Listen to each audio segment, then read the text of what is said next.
Ce n'est pas normal. Je pense que c'est simple. Mais nous aimons le spirituel. Nous aimons le sensationnel. Il faut que quand j'ai rêvé, il faut que ça arrive. Si ça n'arrive pas, bon, ici, non. C'est- Oh Seigneur Jésus. Oui, maman.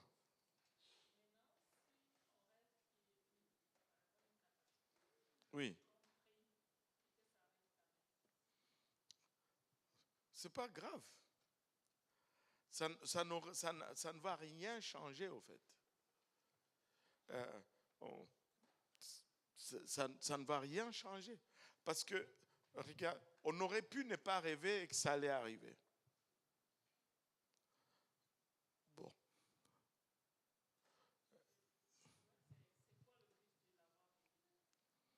c'est que tu pries. La, la, la, parce que Dieu fonctionne par la prière. Et c'est pourquoi il nous révèle des choses. Quand Dieu, le premier besoin de l'Église, c'est l'intercession. Ce n'est pas la publication, parce qu'on aime publier.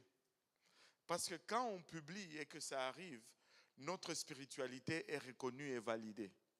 Or, ça n'a rien à voir avec notre spiritualité. Je connais des gens qui sont juste sensibles. Par exemple, mon père était quelqu'un de très sensible dans les rêves. Il ne servait même pas Dieu. Mais quand il rêvait les choses, là, c'était tellement on the dot. Mais on aime ça, valider notre spiritualité par cela, tu vois. Et ça nous cause des problèmes. Euh, je vais te donner un exemple. Euh, Tu te rappelles de Jonas? Jonas, Dieu lui dit, va dire à Ninive que dans 3 jours, cette grande ville va être détruite. Jonas, après avoir n'est pas voulu, ben, les raisons, on pourra les discuter un autre jour. Il va à Ninive, il dit, dans 3 jours, Dieu va détruire Ninive. Le peuple se répand et Dieu ne détruit pas Ninive. Jonas, faux prophète ou vrai prophète?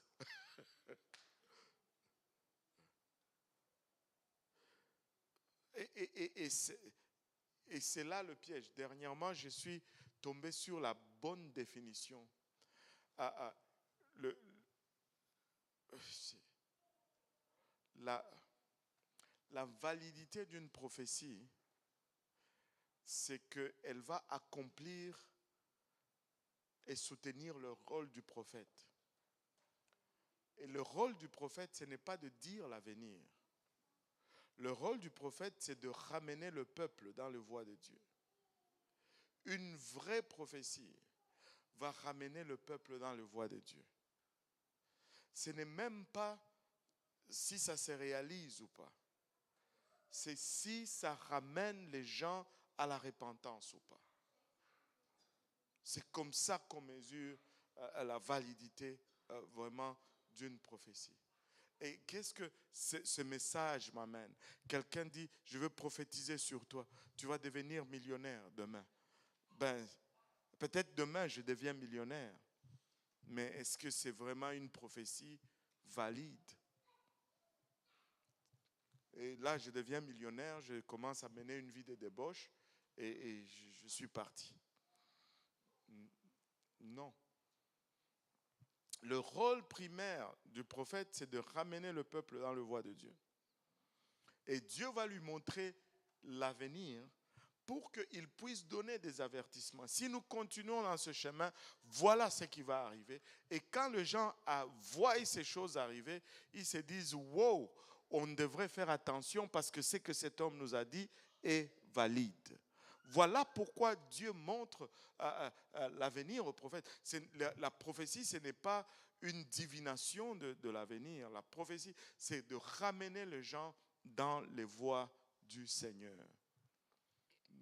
Mais aujourd'hui, le prophète, c'est littéralement un devin, un liseur de l'avenir. faux prophète. J'étais au Cameroun, on a baptisé une dame, et puis elle m'a demandé de me donner ses contacts. Bon, je lui ai donné mes contacts, et puis j'ai écrit Dieudonné Kaosi, blablabla, j'ai écrit mon numéro. Et elle me dit, ah, il n'y a même pas un titre pasteur, prophète ou docteur. J'ai dit, non, moi je n'ai pas de titre. Mon titre, c'est juste frère. Alléluia. Et voilà, revenons un peu au rêve parce que là, je me suis un peu écarté. Joseph a ce rêve, plutôt Pharaon amena ce rêve. Quel rêve étrange, le rêve dans lequel il voit une vache en train de manger une autre vache. Je ne sais pas pour vous, mais si tu as un tel rêve, tu te réveilles et tu n'es pas bien dans ta peau. Et là, il fait après un autre rêve, un épi de blé qui mange un autre épi de blé, et les deux, et les vaches et les épis de blé ne changent même pas d'apparence. Ils ne grossissent même pas après avoir mangé. Tu t'imagines un peu une vache extra maigre qui mange toute une vache grasse et qui ne grossit même pas, qui reste pareil. Et il se réveille, il se dit c'est quoi? Et il appelle ses magiciens lui disent on n'arrive pas à interpréter ce rêve. Et c'est là que les chassons se souviennent. C'est là que les chassons se disent peut-être il s'approche de Pharaon et lui dit, tu sais, pardonne-moi de rappeler les jours de ta colère. Tu te rappelles lorsque tu nous avais jetés en prison, il y avait là en prison un jeune hébreu qui a interprété nos rêves exactement. Moi, j'ai été établi dans mes fonctions et le panetier a été établi sa tête a été ôtée par-dessus lui et voilà. Et Pharaon va faire chercher Joseph de la prison et regardez le verset 14. Pharaon fit appeler Joseph, on le fit sortir en hâte de prison. Il se rasa, changea de vêtements et se rendit vers Pharaon. Waouh! Pharaon fit sortir Joseph de prison. Il se rasa, changea de vêtements et il fit paraître, il parut devant Pharaon. Il s'est rasé, il s'est apprêté pour aller devant le roi. Là, les gens se demandent pourquoi est-ce que lorsque nous venons à l'église, nous nous rasons, nous nous mettons au 36, c'est parce que nous venons devant le roi. Nous ne pouvons pas paraître devant le roi juste comme des prisonniers. Non, non, non, non, non. Alléluia. Je ne veux pas venir à l'église dans un air négligé. Je viens devant le roi, je mets mes meilleurs vêtements. Alléluia. Je mets mes meilleurs vêtements, ma meilleure cravate, ma meilleure chemise et le plus beau costume que j'ai. Et je viens devant le roi. Alléluia. Et là, Joseph se présente devant Pharaon et Pharaon lui parle. Verset 17. Pharaon dit alors à Joseph, dans mon songe, voici je me tenais sur le bord du fleuve, et voici 7 vaches grasses de chair et belles d'apparence montèrent hors du fleuve et se mirent à paître dans la prairie. 7 autres vaches montèrent derrière elles, maigres, fort laides d'apparence et décharnées. Je n'en ai point vu d'aussi laides dans tout le pays d'Égypte. Les vaches décharnées et laides mangèrent les 7 premières vaches qui étaient grasses. Elles les engloutirent dans leur ventre sans qu'on s'aperçût qu'elles y fussent entrées. Et leur apparence était laide comme auparavant, et je m'éveillai. Je vis encore en songe 7 épis pleins et beaux qui montèrent sur une même tige, et 7 épis vides, maigres, brûlés par le vent d'Orient, poussèrent après eux. Les épis maigres engloutirent les 7 beaux épis. Je l'ai dit aux magiciens, mais personne ne m'a donné l'explication. Joseph dit à Pharaon, ce qu'a songé Pharaon est une seule chose, Dieu a fait connaître à Pharaon ce qu'il va faire. Les 7 vaches belles sont 7 années, et les 7 épis beaux sont 7 années, c'est un seul songe. Les 7 vaches décharnées et laides qui montaient derrière les premières sont 7 années, et les 7 épis vides brûlés par le vent d'Orient seront 7 années de famine. Ainsi, comme je viens de le dire à Pharaon, Dieu a fait connaître à Pharaon ce qu'il va faire. Voici, il y aura 7 années de grande abondance dans tout le pays d'Égypte. 7 années de famine viendront après elles, et l'on oubliera toute cette abondance au pays d'Égypte, et la famine consumera le pays.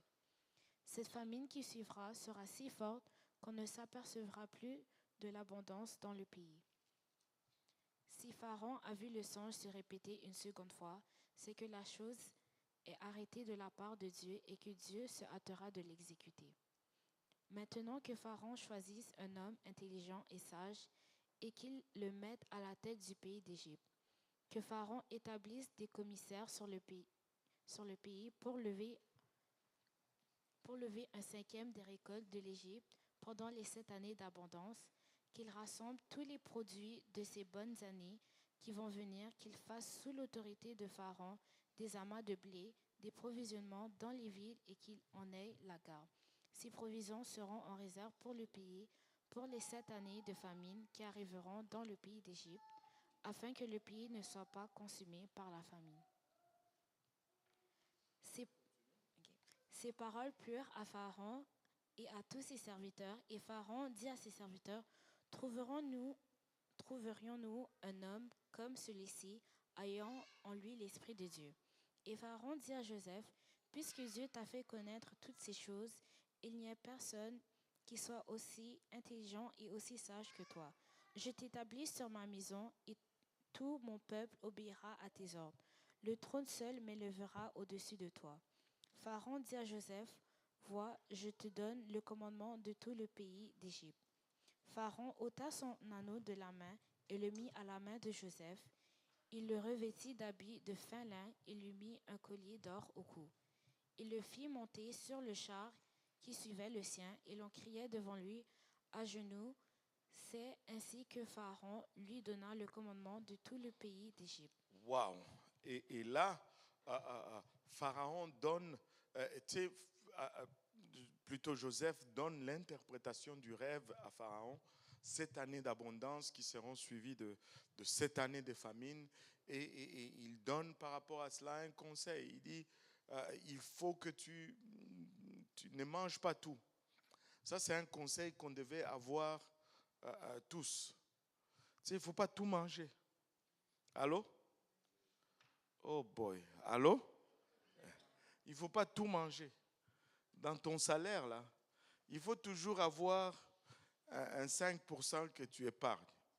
Et il faut savoir épargner. Amen. Les jeunes, là.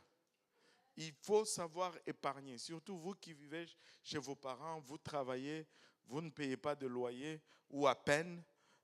Il faut savoir épargner. Mettez de côté.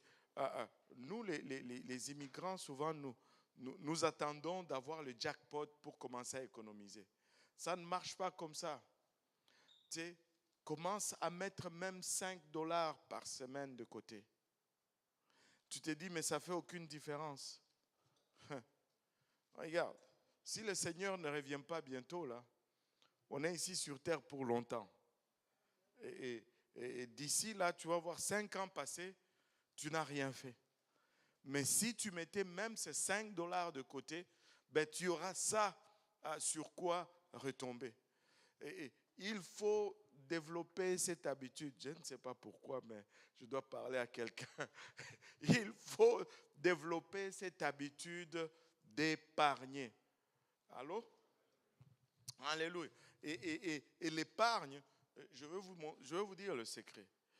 Et des fois, il y en a qui veulent épargner 50% de leur salaire. Non, ça, c'est pas bon. Ça, c'est pas bon. À moins que tu sois chez toi à la maison, enfin, chez tes parents, et que tu n'as pas de facture. Si tu épargnes plus, ben, tu vas vite retourner chercher encore dans l'épargne. Il faut développer l'habitude d'abord de l'épargne. Tu dis, je ne gagne pas beaucoup, mais ce n'est pas grave. 5 dollars par semaine, mets de côté. Et après, quand tu vas commencer à gagner un petit peu plus, tu vas monter à 10 dollars. Mais si tu commences à mettre 100 dollars alors que tu ne gagnes pas beaucoup, ben ça, ce n'est pas non plus normal, là. Parce que l'épargne, c'est à long terme. Tu mets là et puis tu oublies. Mais c'est difficile d'oublier si tu mets beaucoup. Parce que ça fait mal. Allô? Tu ne vas pas oublier. Si tu as mis 200 dollars par semaine, là, tu ne vas pas oublier, je te promets. Mais mets 5 dollars, tu verras que tu vas oublier. Et ça semble nul. Mais les vrais riches, c'est comme ça souvent qu'ils deviennent riches. Et vous voyez le pépère de 60 ans qui se promène en Mercedes, ben, c'est parce qu'il a économisé. Il a économisé. Il a épargné. Épargner, c'est bon. Amen. Alléluia. Et là, Joseph dit, il faut pas qu'on mange tout. Il faut qu'on mette de côté. Et là, Pharaon regarde, il dit, mais qui de mieux que toi qu'on peut mettre à la tête de ce projet? Et boum, je t'élève au-dessus de toute l'Égypte. Ce n'est que mon trône qui va t'élever au-dessus de toi.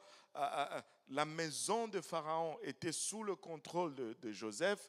Le pays de Pharaon était sous contrôle de Joseph. Regardez, la loyauté paye. La loyauté paye. Il s'est retrouvé en un jour de prisonnier à premier ministre de toute l'Égypte.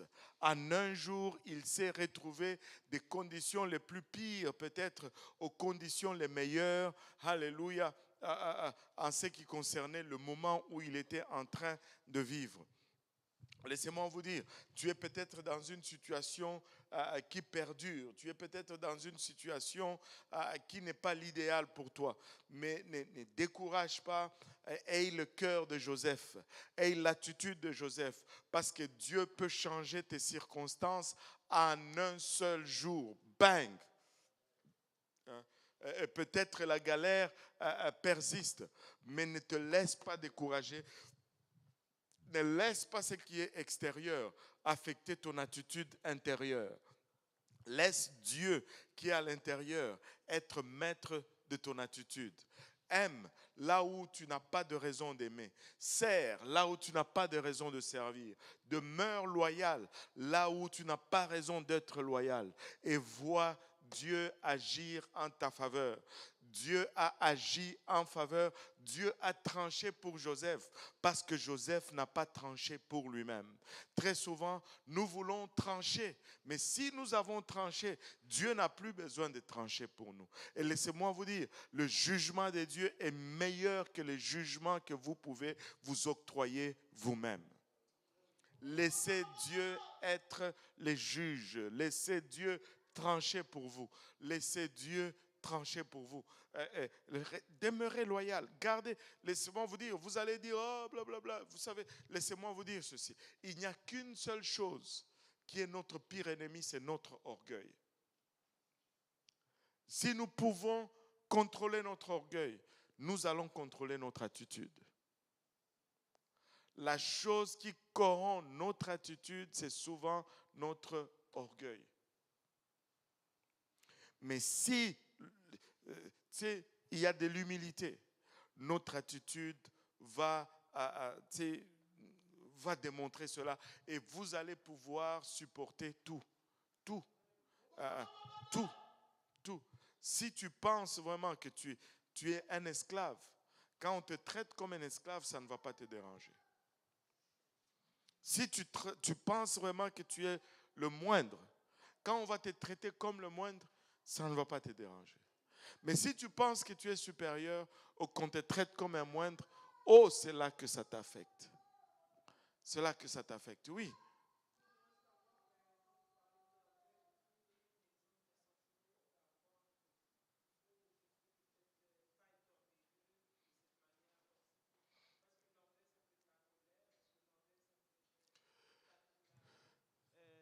l'agressivité? Est-ce que ça peut être la colère, on peut est-ce que définir ça par l'agressivité, On ne peut pas on ne peut pas nécessairement dire que toute colère est de l'orgueil, mais des fois l'orgueil peut conduire à la colère. Et bizarrement, l'orgueil peut conduire aussi à la honte et au gêne. Tu sais, on ne peut pas nécessairement relier ça, tu sais, dans tous les cas à l'orgueil. Mais tu sais, l'orgueil, c'est très subtil. Tu sais, sincèrement, nous tous, on a une mesure d'orgueil. Allô? Tout le monde. Celui qui dit qu'il n'a pas de mesure d'orgueil, ben, il est en train de se mentir. Là. C'est vraiment comme pas possible. Je veux juste savoir l'orgueil, est-ce qu'on peut dire que c'est comme si de ne pas pardonner à quelqu'un ou bien ça peut être d'autres choses Ben, pas nécessairement que ne pas pardonner à quelqu'un. L'orgueil, c'est penser supérieur que ce que tu es. Si je peux, tu te prends, on utilise souvent cette question, tu te prends pour quelqu'un d'autre. Tu sais, c'est tout simplement ça.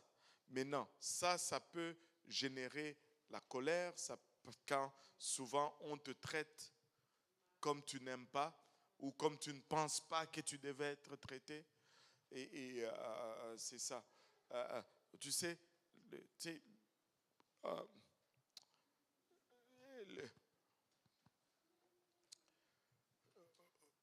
l'orgueil, c'est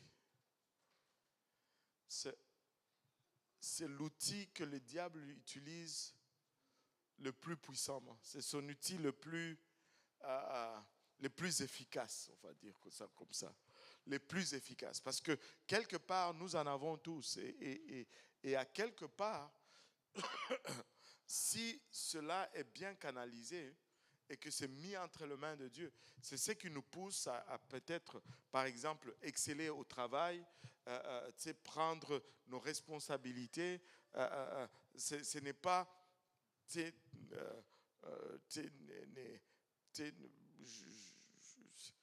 pas tout négatif, mais c'est très subtil, très très subtil. Enfin, pour comprendre la subtilité de l'orgueil, il faut regarder l'opposé ou le contraire, qui est l'humilité. Il y a un dicton qui dit l'humilité, ben, c'est lorsque tu penses que tu es humble, que tu ne l'es pas. Donc, on peut dire de l'orgueil que c'est lorsque tu penses que tu n'es pas orgueilleux que tu l'es. C'est aussi subtil que cela. J'étais encore une fois au Cameroun, j'ai donné cet exemple. Je vais donner cet exemple. Rappelle-moi encore ton nom. Pourquoi j'oublie toujours ton nom? Ariel. Maintenant, regardez, je prends l'exemple de Ariel et de Jonathan. Mettons, Ariel trouve un travail qui lui donne 150 000 $ par année. Alléluia, amen, gloire à Dieu. Tu le vois, le sourire là au visage. Et là, il s'achète une Mercedes de l'année là. Et là, bon, comme il s'est acheté une Mercedes, il commence à parquer juste devant l'église, même que quand le pasteur arrive, il n'y a plus de place pour lui pour parquer. Et là, tout le monde dans l'église regarde Ariel et dit, que lui, il est orgueilleux. Pas possible son orgueil. Et là, mais Jonathan, il n'a pas encore ce travail-là. Il galère encore. Lui, il s'est acheté, c'est quoi, une Chevrolet, une Kia 2012. Une Kia 2012. Qui est rouillée et tout. Et là, quand il arrive à l'église, bon, il voit sa Kia qui est tellement abattue. Lui, il va stationner en arrière du Mourelatos et il marche tout le reste à pied pour qu'on ne voit pas sa voiture. Maintenant, des deux, qui est le plus orgueilleux là?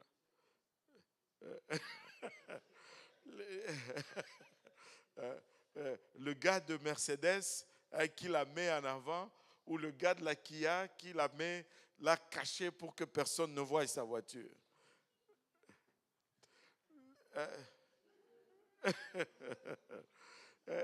Les deux sont orgueilleux.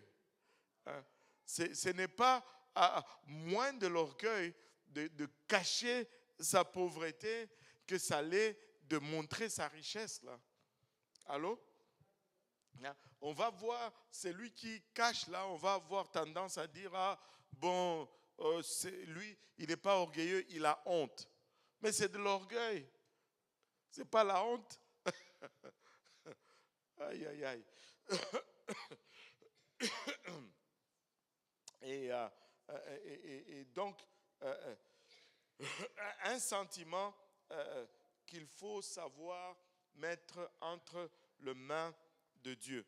Donc, peut-être que tu galères en ce moment, mais Dieu peut transformer. Ne laisse pas ce qui est extérieur affecter ton attitude. Amen. Ne laisse pas ce qui est extérieur affecter ton attitude. Oui, Maman Jacqueline.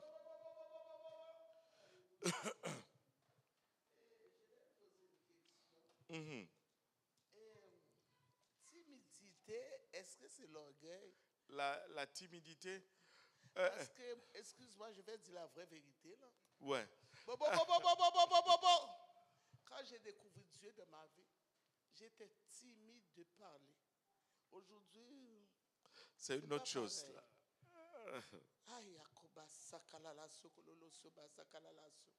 Est-ce que c'est l'orgueil ou bien c'était je ne sais pas. Non, non. Ben, oui et non. Et c'est pourquoi j'ai dit, on ne peut pas nécessairement associer un sentiment directement à l'orgueil. Parce qu'il faut qu'on voie la motivation de ce sentiment pour déterminer si c'est l'orgueil ou pas. Mais oui, à 100%, la timidité peut être motivée par l'orgueil. Parce que tu t'es dit, ben, je ne veux pas parler parce que si je parle, ben, ils vont penser que je suis stupide et ils vont rire de moi. Ben, ou whatever. Ben, ça m'est égal ce qu'ils pensent. Maintenant, ça ne me dérange pas. Voilà. Dieu m'a travaillé. Voilà. Des fois, c'est des choses que Dieu change en nous. Tu sais, normalement,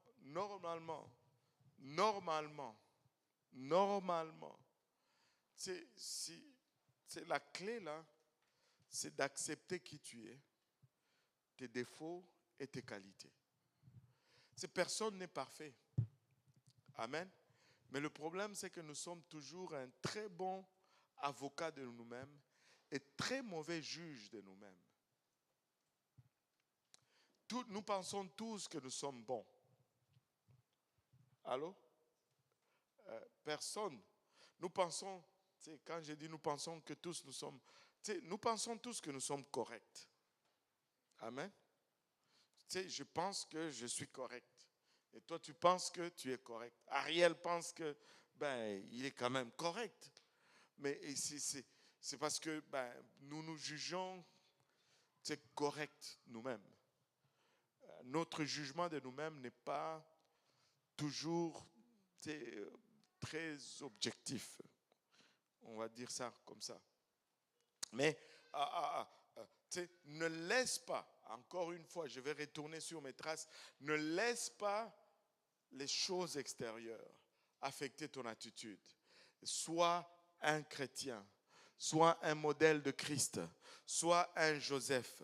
Malgré les circonstances, reste bon. Reste bon. Ne sois pas bon parce qu'on est bon vis-à-vis de toi. Sois bon parce que tu as Jésus-Christ en toi et Jésus est bon. Amen. Et émule Jésus-Christ. Démontre Jésus-Christ. Ne réagis pas aux circonstances. Laisse aller les circonstances. Sois bon. Et quand tu es bon, tu vas voir que ça va affecter ton environnement. Mais souvent, nous ne sommes pas assez patients pour récolter le fruit de cela. Mais Joseph a passé du temps avant de commencer à récolter le fruit de cela. Vous savez, moi j'aime bien les mangues. Vous savez, quand on plante un manguier, combien de temps il faut attendre avant de manger le fruit? C'est environ 7 ans. C'est en moyenne un manguier là. À 7 ans, il commence à te produire les vrais fruits. Là. Maintenant, si toi tu te dis, ah non, 7 ans c'est trop long. Mais le mangue que tu manges maintenant, c'est quelqu'un d'autre qui a planté. Allô? Plante le manguier. Sois patient et tu vas manger le fruit. Tu sais, la patience est toujours rentable. Toujours rentable. Si ce n'est pas rentable ici sur terre, ben, laisse-moi vous dire, quand le Seigneur va nous enlever là, ça va payer double. Hein? Double, double. Comment on chante ça encore? Double. Ça va payer double. La faveur en haut, la faveur en bas. Je reçois le double.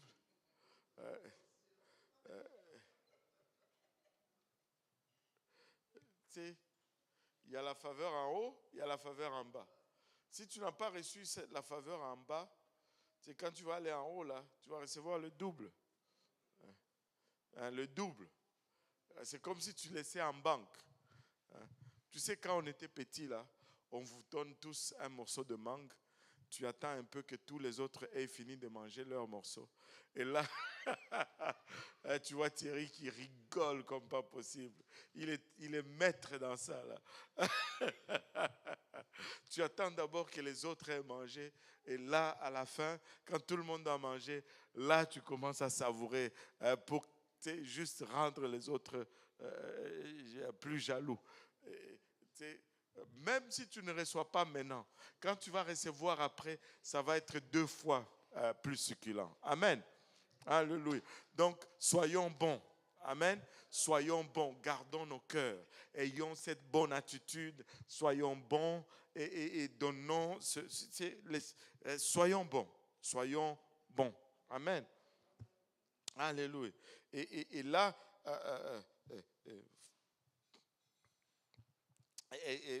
plutôt Joseph a été élevé au niveau de...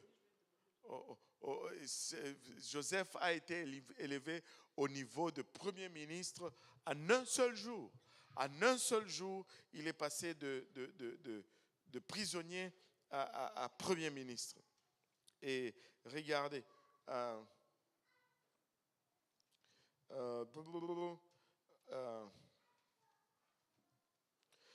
verset 44.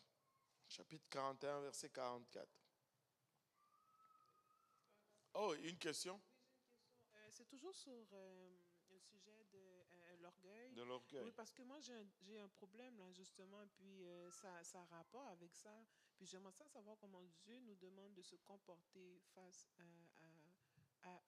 comme si tu vis une situation où est-ce que tu te bats avec quelqu'un ou bien tu as un argument quelconque et puis tu fais face à l'orgueil. Comment tu réagis envers la personne?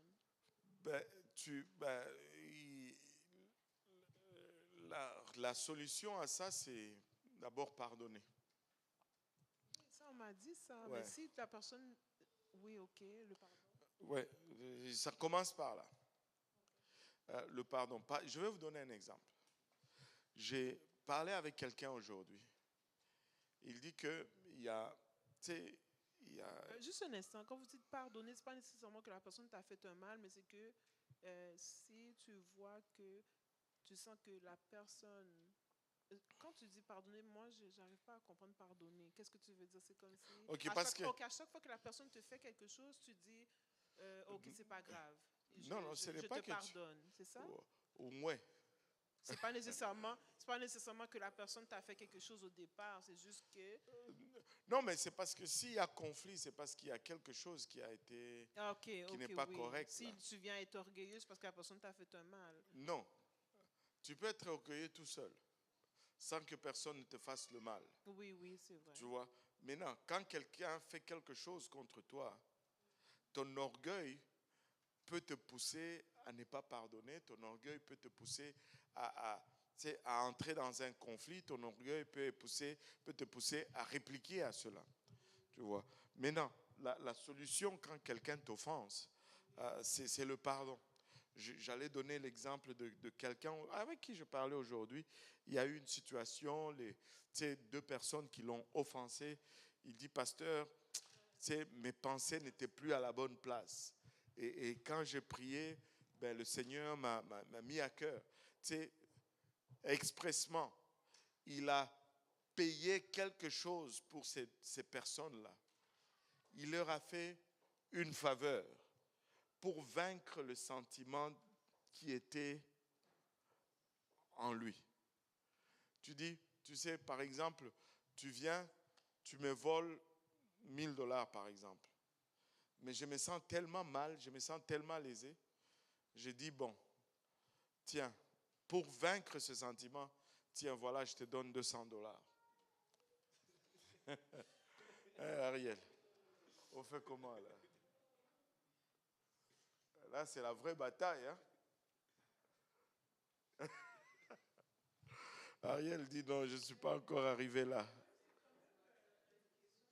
Tu sais, des fois, il faut être radical comme ça si tu veux déraciner l'amertume en toi. Des fois, on pense que c'est en rendant le mal que je vais satisfaire mon mal. Jamais. Jamais. Jamais. C'est en rendant le bien que tu soulages ton offense.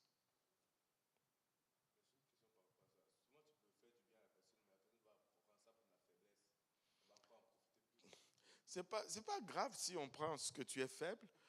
Ce que la personne pense, ce n'est pas ce que tu es, premièrement. Maintenant, il y a, j'allais y arriver, tu sais, le pardon est souvent confondu avec la restitution. Tu sais, si quelqu'un m'offense, aujourd'hui, je lui pardonne. Il m'offense demain, je le pardonne. Mais après-demain, là, je ne veux pas me mettre dans la même position que hier et avant-hier. Allô? Et ça n'a rien à voir avec le pardon. Je vais y aller un peu de façon un peu drastique ou extrême. Si je me lève aujourd'hui, je me lève d'ici, je vais pour sortir. Je passe à côté du frère Apo, il me gifle. Ok, bon. J'ai dit parce que je suis le pasteur et je vais montrer l'exemple, je le pardonne. Je continue mon chemin. Frère Apo, je te pardonne. Lundi prochain, après l'étude, je me lève, je vais passer par là, il me gifle encore. Frère Apo, je te pardonne. Mais je continue. Mais le lundi qui suit là, si je me lève et que je commence à aller par là, je suis bête. Je vais prendre l'autre sortie. Amen. Je veux bien pardonner. Mais à un moment donné, je peux manquer la force de pardonner parce que je suis humain. Donc, je change, j'évite de me mettre dans la même situation. Amen. Maintenant, si après un mois, le frère Apo vient me voir, il me dit, pasteur, je suis vraiment désolé, je ne sais pas c'est quoi, et je promets de vraiment ne plus recommencer. Maintenant, si ce qu'il dit et la façon qu'il le dit génère à moi la confiance, là, je vais restituer. Amen. Ça s'appelle la restitution. Je vais recommencer à passer encore à côté de lui en ayant confiance qu'il ne va pas le faire.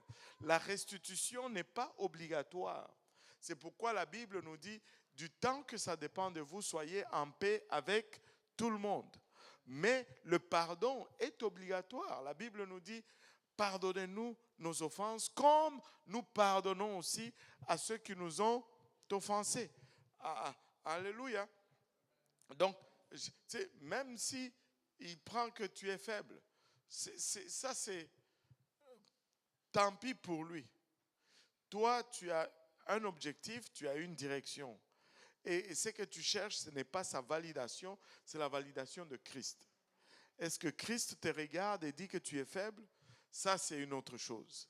Et maintenant, cela ne veut pas dire que tu te remets toujours dans cette même position où, tu sais, je te prête aujourd'hui $100, tu ne me remets pas. Je te prête demain $100, tu ne me remets pas. Et après-demain, si tu viens me demander un autre $100, je ne veux pas te prêter. Parce que, oui, je ne veux pas t'exposer, je ne veux pas faire une scène, je ne veux pas publier dans le journal de Montréal que tel ne m'a jamais remis mon argent, mais je ne veux plus t'en donner. Allô? Est-ce que c'est clair? Ouais. Oui, Maman Tilmi.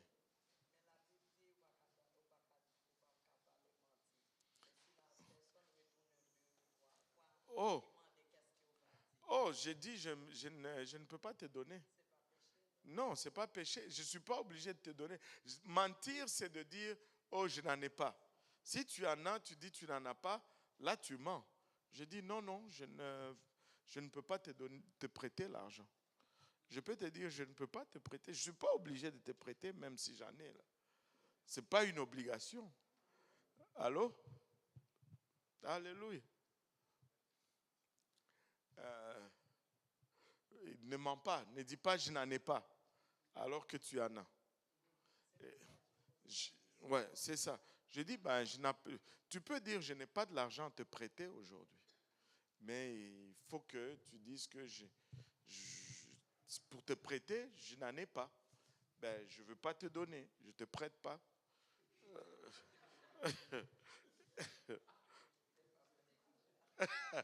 Oui, la personne va avoir mal, mais ou bien c'est lui qui a mal, ou bien c'est moi qui a mal. si je lui prête, c'est moi qui a mal. Et si je ne lui prête pas, c'est lui qui a mal. Mais lui m'a déjà fait mal 2 fois. C'est parce que tout le monde a des limites là. Tu peux arriver à une place où tu craques. Pour éviter de tomber, la parole de Dieu dit littéralement que du temps que ça dépend de vous, soyez en paix avec tous, parce que des fois, ça ne dépend pas de toi. Tu as beau tout faire, mais ça ne marche pas. Il y a des gens pour qui, même si tu les prêtes, ce n'est même pas bon.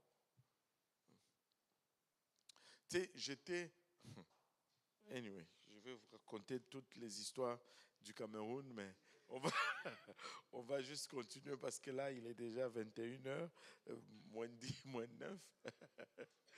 Alléluia. Et là, Joseph maintenant est prince en Égypte. Là, la belle vie de Joseph commence. Après tout, c'est comment on dit setback en français? Non. Setback. Après tous ces reculs, il a eu beaucoup de reculs dans sa vie. C'est comme s'il pense que ça va bien, boum, il tombe. Et là, il pense que ça va bien, boum, il tombe encore. Mais après cela, là, ça va bien. Là, il est au palais royal. Il est prince en Égypte. Imaginez-vous un peu, Joseph, ne méprisez pas vos galères. Amen.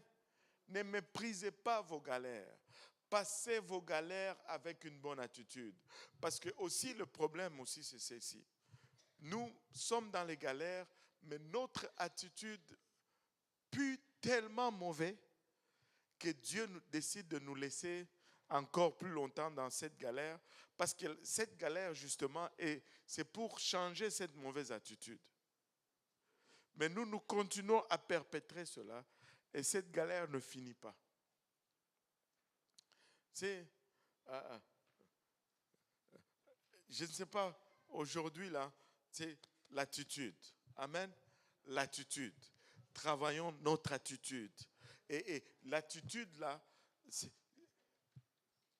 la seule chose que tu contrôles, c'est ton attitude.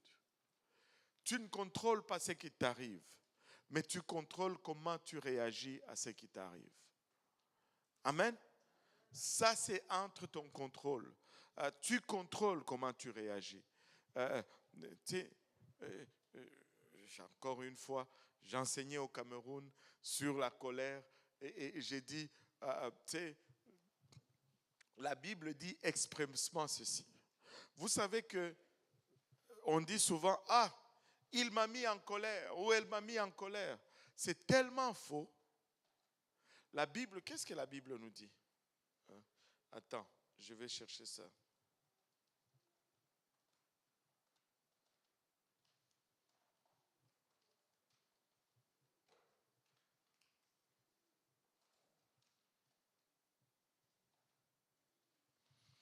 Éphésiens chapitre 4, verset 26. Lis un peu ceci. On va essayer d'atterrir un peu et de laisser Joseph jouir un peu de son temps dans le palais.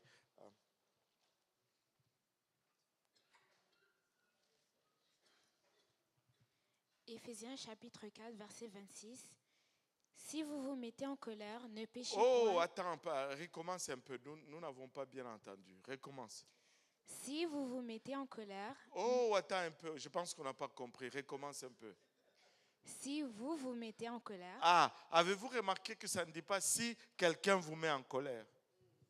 On se met en colère soi-même. Oh, elle m'a mis en colère. Oh, il m'a mis en colère. Non, non, non. Tu t'es mis en colère toi-même. La personne t'a peut-être offensé, mais c'est toi qui s'es mis en colère. Tu peux ne pas te mettre en colère. Ça, c'est l'attitude. C'est toi qui décides comment tu vas réagir. Allô?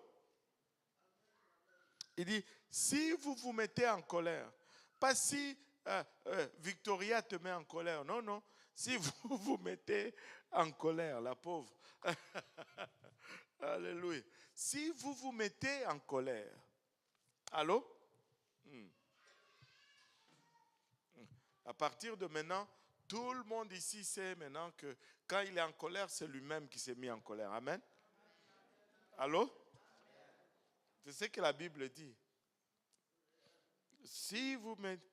Lis-nous maintenant la fin. Si vous vous mettez en colère, ne péchez point, que le soleil ne se couche pas sur votre colère. Que le soleil ne se couche pas sur votre colère. C'est-à-dire que tu ne peux pas te fâcher plus de 12 heures, littéralement. Et en hiver, tu ne peux pas te fâcher plus de quelques heures seulement, parce que le soleil se couche tôt en hiver.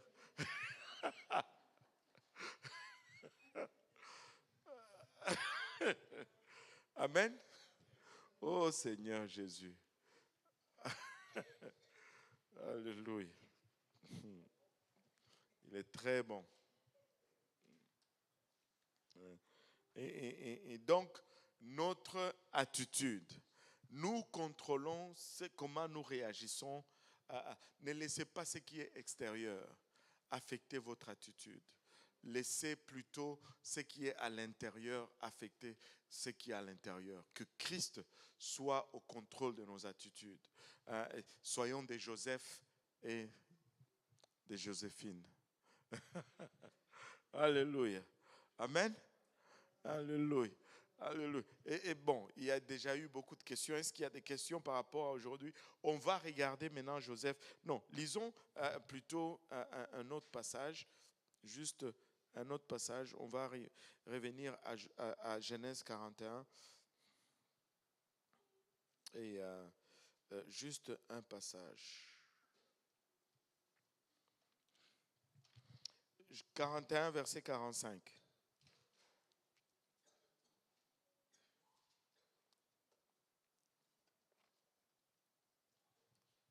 Genèse chapitre 41, verset 45. Pharaon appela Joseph du nom de Tsafnath Paénac et il lui donna pour femme Asnath, fille de Potiphéra, prêtre d'On, et Joseph partit pour visiter le pays d'Égypte. Alléluia. Il lui donna le nom de Zaphnath Panéa. Panéa. Là, on essaie de parler égyptien ou je ne sais plus quelle langue. Zaphnath Panéa, qui signifie littéralement sauveur du monde. Joseph est vraiment le type de Jésus-Christ. Il est allé en avant de son peuple pour leur préserver de la famine. Maintenant, les 7 années d'abondance sont venues. Joseph a construit des greniers. Et si vous allez sur YouTube, vous allez trouver beaucoup d'histoires. J'ai regardé un documentaire intitulé Red Sea Crossing. Red Sea Crossing. Dans ce documentaire, ça parle de la traversée de la mer Rouge. Et il y a une partie au début là qui parle de Zaphnath Panéa qui a fait construire des greniers. En fait, les greniers qu'il a construits, il a utilisé une méthode spéciale. C'était de greniers sous terre. Il a utilisé la température du sol et il a creusé. Et je ne sais pas comment ils faisaient. Ils ont creusé des greniers sous terre et ils mettaient le grain, ils enfouissaient le grain dans le sol. Et il y avait des escaliers pour monter et descendre le long des parois de ces greniers. Et c'est comme ça qu'ils ont amassé des grains et des grains et des grains qui ont servi durant la saison de famine. 7 ans d'abondance où ils ont stocké et stocké et stocké. Et après cela, quand la famine est venue, ils étaient prêts pour affronter, la famine. Alléluia. Et voilà, on va s'arrêter là pour aujourd'hui. On va laisser Joseph un peu jouir de son temps au palais. Là, il y a des esclaves qui le soufflent avec des trucs en plumes, je ne sais pas, d'autruche ou d'oie. Et il est assis sur ce banc en train de manger de raisins et de mets doux et succulents. Et il est le prince de l'Égypte. Amen. Est-ce qu'il y a des questions? Je pense qu'il y en a eu déjà, mais je ne sais pas s'il demeure encore des questions. S'il n'y en a pas, on va conclure aujourd'hui. Alléluia. Gloire au nom de Jésus. On va alors conclure. Le doyen va nous conclure en prière. Et je pense que les sœurs nous ont préparé de quoi à la cuisine. Alléluia. Doyen. Okay. Amen. Amen. Prions Dieu ensemble. Éternel Dieu de gloire, nous te bénissons, nous te rendons grâce, nous te disons merci encore, éternel Papa, de ta présence, Papa, de ta parole, Seigneur. Papa, merci de nos cœurs, Papa, qui ont reçu, Seigneur. Nous prions, Papa, que nos cœurs le reçoivent effectivement, Seigneur Jésus, que tout ce que nous allons entreprendre prochainement, Seigneur, éternel Dieu de gloire, ce soit une référence, Seigneur Jésus. Merci pour tous ceux qui l'ont écouté en ligne, Seigneur. Papa, nous prions en ce moment, Seigneur Jésus, que vous bénissiez la fraternité que nous allons avoir tantôt, Seigneur. Souviens-toi de tous ceux qui n'ont pas pu être là, Seigneur Jésus, que toute cette semaine, Seigneur, nous puissions nous référer encore à ta parole et que toute la gloire te revienne. Que le peuple de Dieu dise au nom de Jésus.